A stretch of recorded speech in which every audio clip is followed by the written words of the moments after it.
بسم اللہ الرحمن الرحیم۔ السلام علیکم ورحمۃ اللہ وبرکاتہ۔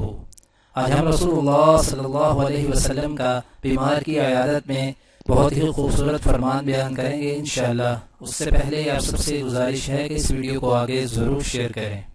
جزاک اللہ۔ علی رضی اللہ تعالیٰ عنہ کہتے ہیں کہ رسول اللہ صلی اللہ علیہ وسلم نے فرمایا، مسلمان کی مسلمان پر حسن سلوک کے 6 حقوق ہیں۔ نمبر 1، جب اس سے ملاقات ہو تو اسے سلام کرے۔ نمبر 2، جب وہ دعوت دے تو اس کی دعوت قبول کرے۔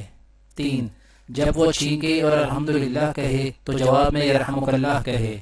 4، جب وہ بیمار ہو تو اس کی عیادت بیمار پرسی کرے۔